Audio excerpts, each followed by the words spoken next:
Okay. Number 3, beware of the weakness of those who entrust your money, your business, and your children to. Beware of their weakness. Very, very important. Beware of the weakness of the people that you entrust your money to. There was a man in Ibadan, Nigeria, an old man. He entrusted his asset. He bought a building in Lagos. And he entrusted that building into the hand of the man. And the man went to the herbalist to make juju so that the old man will forget the place, the address, even the house. One day the old man went to Lagos looking for the house. He couldn't recognize the place. So the man, after moving around, the man put his hand upon his head and started crying like baby. Why? Because the man failed to recognize the weakness of that man that entrusted him with his money. Does that make sense? Oh, yes. Hallelujah. Amen. Amen. Hallelujah. Number 4, know the weaknesses of your partner, that is your husband and wife. You must know the weakness of your husband or the weakness of your wife. Because if you fail to know the weakness of that husband or wife, sooner or later the man or the woman will plan for you. That was the story of a woman that planned for the man because of insurance money. How he planned for people to kill the man so that we'll get the money, the insurance money. So you must know the weakness. If you know the weakness of your husband or your wife, then you'll be able to know what to do. You put yourself in a situation where you'll be able to know how to guide yourself so that takes sickness. And thank God for God. Do you know that if the husband is moving towards this side, if the weakness of the husband is towards this side, where the weakness of the husband is, that is where the strength of the wife will be.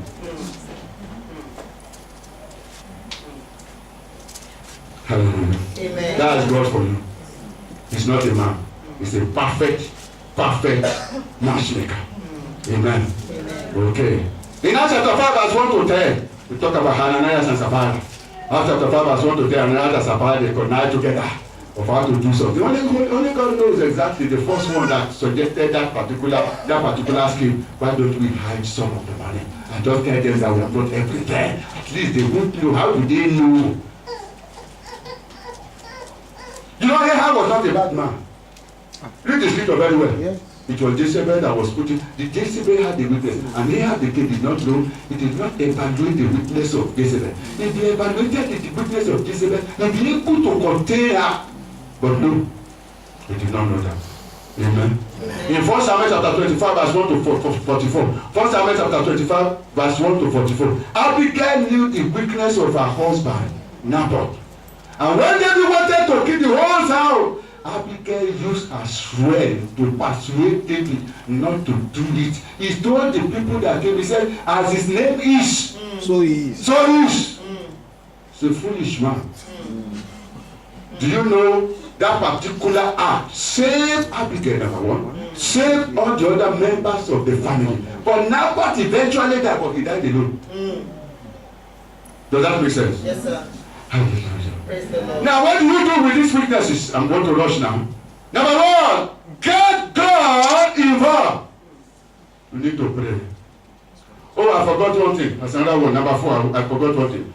Monitor the weakness and behavior of your children. Very, very important. 1 Samuel chapter 2, you find that it was because of the children of Eli that made God to change his mind concerning their family.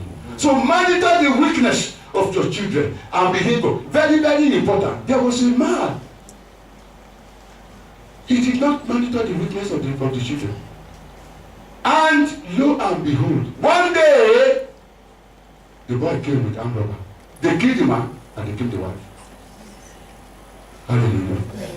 There was a story some months ago.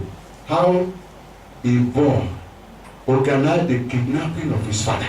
He told the kidnappers, my father will go to so place. Go there and corner him.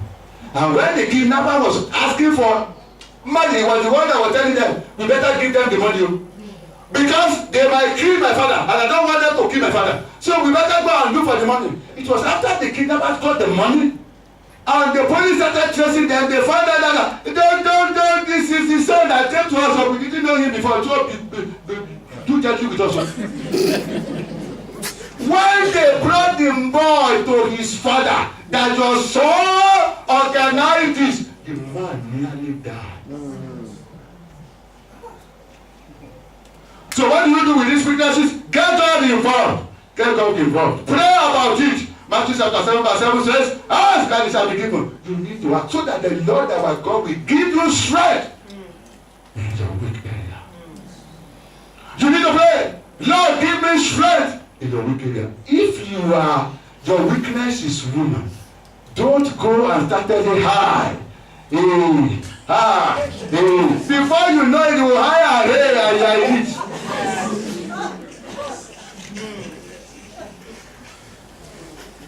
If your weakness is money, don't tell, hey, who is going to be the cashier of the church? No, number one.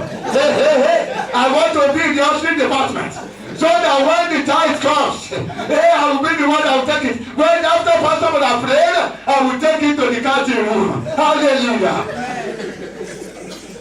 You will not know before you look at it. You look at the big one with neat pound.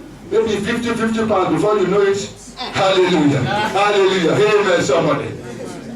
You'll be stealing the money just like Judas Iscariot. So you need to pray.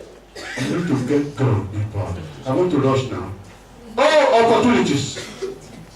Opportunities means a favorable and advancing circumstance or combination of circumstances. Be a favorable or suitable occasion or time. The synonym of opportunity is occasion, opening, chance, break.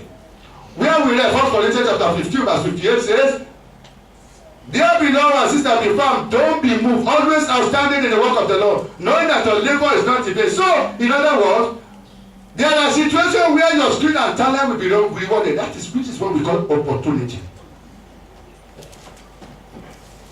Opportunity. An example, there was a man that was offered a car or land. He picked the car. The land that he was offered was where Disneyland is today. The name of the man is not remembered at all. Yes. Mind your choices. Your choices can mark or make you. In 1 Corinthians chapter 7, 1 Kings chapter 17, verse 8 to 16. 1 Kings 17, 8 to 16. The widow of Zarephath could have wasted that opportunity. Widow of Zarephath, the opportunity came. God, prepare something for me. That I might eat. They are, we are. I've got this thing, we want to eat and die. Yeah, my son said, quickly do this one for. And that woman, opportunity came to serve God. And that woman took the opportunity. He could have wasted the opportunity. Yes. Hallelujah. And that opportunity ushered into excellence. So that you'll be able, he was outstanding. Today we are talking about her. Without that opportunity being done, we won't talk about her. Hallelujah. Amen. Hallelujah. Blind Bartimaeus, Mark chapter 10, verse 46 to 56. Blind Bartimaeus, Mark 10, 46 to 56. Blind Bartimaeus saw an opportunity and he used the opportunity to change the situation. They said, keep quiet. He increased the tempo. He shouted about this opportunity. I will not allow this opportunity to go by. I must take it. He took the opportunity. He said, the people that told him to shut up were the same people that came and said, he's calling you. The people that say you can't get to the top, by the time you get there, they will be doing yes sir for you. Amen. Amen. Hallelujah. Amen. Opportunity. God might give you a golden connection, a person that we know that will change your life for the good. I gave it so for some of you that came for the Yoruba service, Yoruba prayer meeting. I give an example of a man that was working in the bank, and he said, his manager called him and said, well, the manager didn't like him. He wanted him to go to jail. So he called him and said, you are going to be a cashier. The man said, I was not trained as a cashier. He said, you are going to be a cashier. Because he knows that he will soon make mistakes and he will arrest him and send him to jail. And the man went there. And the man came and said, look at him. He said, excuse me, sir, don't you want to go to school? He said, it's the lack of money that makes me to be working in bank. I'm just working so that I'm able to get that small money and go back to school. The man looked at him and said, what about traveling now to study? Opportunity. He said, I'm ready, sir. The man sent him to Europe to study. When he finished, he paid all the money. He was not a member of his family. He paid the money. By the time he finished, he went back to Nigeria. By the time the guy landed, this man has already prepared a job for him. He gave him a job. Look at what the man said. The man said, since 1977 that I met this man, until 2010 that this man died, every good thing that happened to me was because of him. Golden connection. Golden connection. Hallelujah. Amen. Golden connection. I will soon land up now. In 2 Kings chapter 5 verse 1, 2 Kings chapter 5 verse 1, verse 2, verse 3, I'm not going to read it. Naaman and the slave girl. You know, Naaman could have died in his leprosy if not for that small girl, you know, the slave. And that's why don't commonize the messenger. The people that are the Lord, they might know somebody that knows somebody that knows somebody that can live. That somebody will live through. Don't commonize it. Messenger. If care is not taken, the messenger will plan for you. And before you know it, the destiny will be truncated. Armed robber will just come one day and finish you. Amen. They are very, very important. If they don't want you to go in, they shut the door against you or the gate against you. And of course, you know, if you want to be going there every night, you have to, when you are coming, hey, hello, hey, guys, next time when you are coming, you see your you already open because you know by the time you are going, at least something will vibrate so that you can take off. Amen. You are very, very important. When we call you to come out to give your time, it's an opportunity for divine blessing. When we tell you to give up this amount, God can do His work without you. Amen. Hallelujah. Now the last one before we pray, threats or the bracket enemy. Threat in bracket enemy. Who is your enemy? Number one. Who is your enemy? Number one. Anyone who draws you from God or who encourages you to sin is your enemy. Who is your enemy? You need to evaluate the threats in bracket enemies. You need to evaluate so that if you evaluate the threat, if you evaluate your enemy, you know how to put yourself in a situation to neutralize it. Am I communication? Yes. Number two, anyone who does not want you to multiply in all areas is your enemy. Genesis chapter 1 verse 28. Genesis chapter 1 verse 28. Number three, anyone who is not happy at your progress is your enemy. Nehemiah chapter 4 verse 1 to 5. Somebody and somebody they came say, we reduce make a war, we reduce make it. And they came and said, we want to help you to do it. He said, no, we are not going to take your help. You are our enemy. Number four, anybody who discourages you is an enemy. It's always discouraging you, not that person. It's your enemy. Amen. I'm grinding up now. What do you do to your enemy? Number one, what do you do to your enemy? Note that taking care of your enemy is crucial to your reward. You have to note that. Taking care of your enemy is crucial. Number two, you must prepare your defense against your enemy. Prepare your defense. Ephesians chapter 6 verse 10. Be alive. Live a holy life. Prepare your defense against your enemy so that your enemy will not corner you. Number two, three, you must pray to defeat your enemy. You must pray. You must get God involved to defeat your enemy. Hallelujah. Amen. In Joshua chapter 10 verse 13, the Lord even helped Joshua to defeat the 3 kings that gathered against them. In fighting with your enemy, one thing the Lord will do for you, that the Lord will reveal the secrets of your enemy to you. Amen. Am I communicating? When you involve God, He will reveal the secrets of your enemy to you. So you know where they're hiding. You know what their intentions are. And I'll be able to guard against them. In 2 Kings chapter 6 verse 6 to 18. Sorry, I'm rushing because of my time. 2 Kings chapter 6 verse 6 to 18. I'm just going to read verse 12. And one of his servants said, no, my Lord, O king, but Elisha the prophet that is in Israel, tell the king of Israel the word that thou speakest in thy bedroom. So the Lord will reveal the secret of your enemy to you. That is how you take care of your enemy. Amen. If we are able to do all these things, you recognize your strength, you evaluate your strength, you evaluate your weaknesses, you look at the opportunities coming your way, and you look at the threats, the enemies. If you are able to combine everything together, I assure you, beloved, you will excel in life. Amen. Say it louder. Amen. I say you will excel in life. Amen. You will excel in life. Amen. So in totality, excellence is for you. Amen. Excellence is for you. Amen. Excellence is for you. Amen. In the mighty name of Jesus. Amen. There's a story of a man that went to church to preach. He preached so beautifully about excellence. And he called the people and said, hey, how many of you are fashion designers? Women stand up. How many of you are? 3 women came out.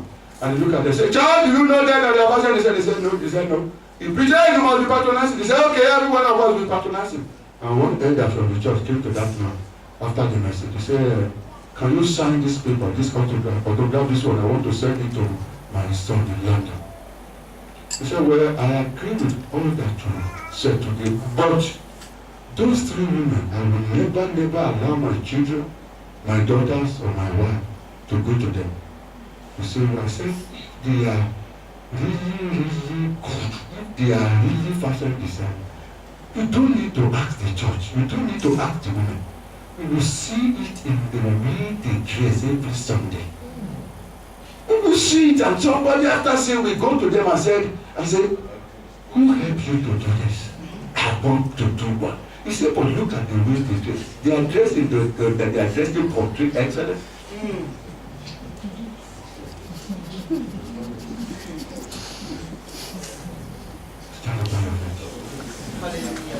Those of us that are not born again, Lord, touch our heart with it. So that we have said it and touch our heart with it. In the name of Jesus. Every one of us putting our hand upon our head, Lord, I pray. Let the anointing of excellence fall upon us. Amen. Say concerning Daniel. Historian told us that Daniel outlasted 5 kings because of that excellence. Let the excellent spirit, just like Daniel, fall upon it. In the name of Jesus. Plan our effort with success. Let us be outstanding. In Jesus' name. Thank you, Father. In Jesus' precious name we pray. In Jesus' precious name we pray.